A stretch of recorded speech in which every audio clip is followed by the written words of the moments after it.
Good Monday holiday evening, folks. Okay, this is really rare. It's a double upload day today. I got my chicken pot pie in the oven, and so I'm like, you know what? Let's pick a really short, hopefully short, Ramsey video. This came out about 2 months ago, and it's called That Just Came Out of Your Mouth. So thank you so much for being here with me. I'm Carrie. This is Student Loan Chit-Chat. Normally, we just do one video a day, but, you know, it's a holiday day. And unlike some creators create their videos in advance, which is understandable, you know, depending upon how much work has to be done.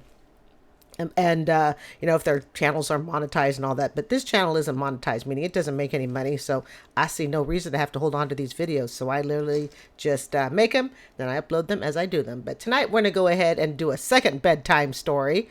All right. The other one went up, excuse me, the other one went up earlier today. Probably worth a good listening. Okay, and that deals with a lady who makes $60,000. Her fiance makes $120,000, and she takes out a $58,000 HELOC to bail him out of debt before getting married. Whew. All right, let's hear it. Here we go. Brought to you by the EveryDollar app. Start budgeting for free today. Eric is with us. Hi, Eric. In Oklahoma City. Hi, Eric. How are you? Hey, Dave. How are you guys? Better than we deserve, for sure. What's up? Perfect. Well, hey, my wife and I, we're kind of battling the idea of a few financial decisions between paying off our student loans, keep saving to buy a house next year, do we invest more, how much do we keep saving? And so we're really just kind of feeling a lot of outside pressures to different decisions and what we should do. Mm-hmm. And we're just not really feeling clear on our next steps and decisions and what. And consequently, you're not getting really great traction on any of them. I know that Dave says don't buy property. Well, you have a student loan. I'm grateful that, at least on my end, I did not listen to that advice when I bought my property in 2020 because in my case, I was on PSLF, Public Service Loan Forgiveness. So I wasn't really concerned about that. My $110,000 loan was forgiven in 2022. But depending upon the amount of debt that a person is holding, all their cumulative bills, you know, buying a house or any piece of property may or may not be a wise idea. I will say that I bought way less than I could have. I purchased a $100,000 piece of property and paid it off in 2.5 years. I paid it off summer 2022 because I bought it in 2020. But I bought way, way beneath my means. And I knew my student loan was on PSLF forgiveness. So even though he says don't do it, I won't say it's always across the board. You have to look at each individual case. Right. Yeah, lack of focus does that. It disperses the energy. Right. And so yeah, he does seem to be all over with what they want to do with their money. Right now, we're just we have so many options. We're doing pretty good financially. We don't have any debt. Honey, you have student loan debt. Hopefully the student loan debt is low, especially if they're looking at buying property. Yeah, besides their student loan debt. Okay, that's debt. How much student loan debt have you got? $200,000. Jeez! Jeez. Tea, cider. Oh, I'm about ready to bite the apple of this thing to see if this thing really does make an apple sound when you bite it. Just kidding. Okay, people, how many times have we heard on this show? Oh, well, I don't have any debt except $200,000, $300,000, or even $100,000, and I make $20 an hour. We don't have much debt. We're really doing good. I've only got $200,000. That just came out of your mouth. He damn near got what is it? He damn near got $250,000 in student debt. When you add in all the interest it's tacking on, you know what? When people sit and they say, "Oh, we're just doing great financially," all right. But meanwhile, they're holding, and I guarantee it to you, with interest, it's $250,000. Okay, all right, 250,000. When you tack in all that interest that's going to be paid in over the years, okay? In this case, I would say absolutely do not buy a piece of property if you're holding on to $200,000. You've already purchased your property. You've heard me say that before too, okay? We've already purchased the property. He's purchased 2 of my condos, all right? My condo, $100,000 in 2020, he could purchase 2 of them. And possibly the little exercise room too. But how many times have we heard that? All right. Oh, I don't have very much debt. I'm all good except, all right. Okay. Yeah. What's your well, household income, sir? We are making about 130,000 a year combined. Pay off the student loan in this case. Okay. When I was married, my ex-spouse and I had made about 120,000-130,000 also. So I know, and again, I understand that was 10 years ago, but all right, we were not holding on to a $200,000 student loan. Okay. I've had around 85, 90, but it wasn't 200,000. Although the 85, 90, come see, come saw, when you're broke, you're broke, right? I wonder if this guy, to some extent, has, instead of looking at it as a $200,000 student loan, he just looks at it as student loan, but part of his mind has kind of allowed him to block off just how big that is. That is a piece of property. That is a house. Okay, it is a house, at least in 2020. What do y'all do? So I am a film director. I specialize in the film space, video space here in Oklahoma, and my wife is an attorney. Okay. If the combined income, he's a film director. If you are not related to Steven Spielberg and you're living in Oklahoma as a film director, and your wife is an attorney, and between the two of you, you're making 120,000.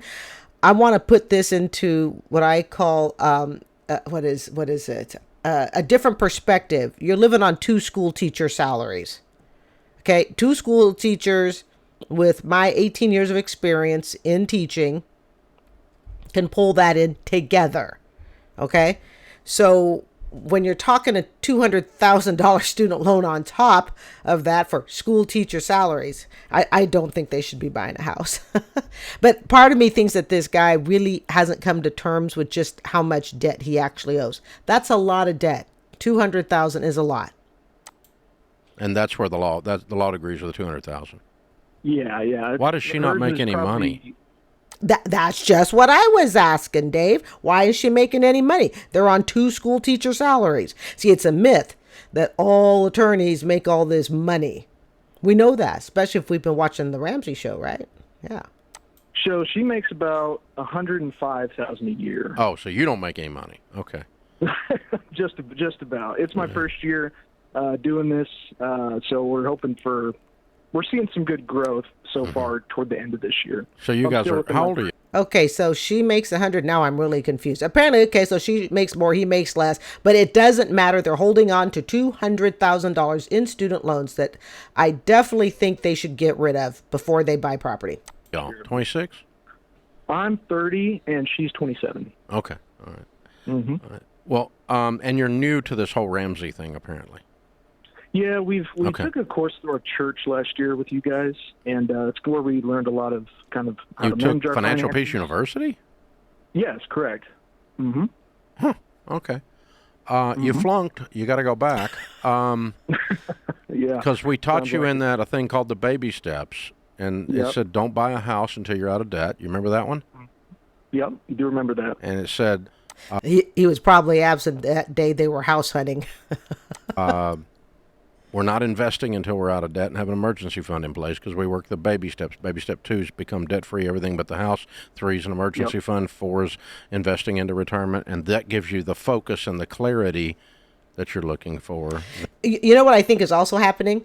It's the fact that he has things, or they have things, it's a couple, they have things that they would rather spend their money on. And so the student loan has kind of been shoved to the side. Okay, they have money, and when he says that it's my film career, okay, I don't want to belittle that in any way, okay. Maybe he will be the next, Steven Spielberg or, whatnot. But I think maybe they should live off the attorney money and put his income completely towards the student loan debt. I just gathered that they've kind of shoved this student loan to the side, but as we know, it's not going to get any smaller. It will only get bigger. That was in that class, and that's what we teach, and that's what we've taught 10 million people to do, and that's why it's a proven plan to financial fitness. Y'all have a mess, dude. You need to clean up your $200,000 mess. Yeah, just a little bit. That's what I'd be focusing on. It's not a little bit. You need to quit minimizing it. You have a dadgum big old pile of manure right in the middle of your living room. And I think that's part of the problem. The way the caller, I can't remember his name, the way the caller is talking about the debt, it really is, it's kind of like, well, even the caller even ends it with, well, yeah, we do have a little bit. No, you have a piece of property that you have already purchased. You are sitting on $200,000 in debt. That $200,000 is only going to accrue more and more interest as time goes on. One of the things about being able to control your budget, about being able to get out of debt, is the ability to actually embrace the debt, right? Don't try to belittle the debt. Don't say it's less than what it really is. Own the debt. If you are unable to own the debt, you will never be able to pay off the debt because you continually put it on the back burner. And there is always something else you would rather pay for than the debt.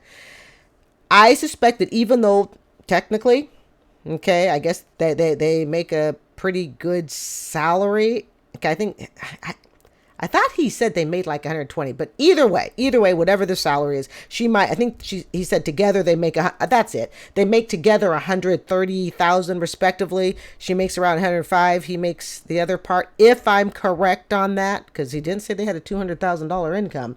So that's what I'm thinking is his job pays 25, 30. I kind of suspect that his film career might be more of a hobby. All right. And he likes that hobby, and it's a fun little hobby. Okay, he needs to get a real job at this point. Okay, he needs to get a real job. Hate to say that, but I think that's what he needs to do. And he and she need to get out of denial about this $200,000 debt. The only way to debt freedom, for me at least, is to be able to actually admit what your debt is. Don't be afraid to look at it, stare it straight down, and you keep staring at it till that number hits 0. All right, folks. Well, wasn't this fun? Okay. Also, in the video I did earlier, I did an after chat. I also pull the after chats out and do them as separate small videos. So those who don't want to go to the video I did earlier with an after chat, you can just look and you'll see that the after chat was pulled out into a separate video. I just do that for convenience. Okay. All right, folks. I hope you had a great MLK Day. Tomorrow's back to work. I will try to keep up on my commitment. I'm trying so faithfully, all right, to try to upload. But for me, I pretty much have to be done with Computer Deck by 8:30. I don't care if an upload goes up at 9, but I pretty much have to be done by the Computer Deck at 8:30. If I'm not, then it's no upload that day. But I've been trying. All right, you guys. And to those who are newly subscribed, I really appreciate your support. I do this just for fun and hobby entertainment, and hopefully it teaches you a thing or two. I'm Carrie. This is Student Loan Chit-Chat. Thank you so much for joining us. I hope to see you tomorrow. Please consider subscribing. And you guys have yourselves a great Monday night. Bye.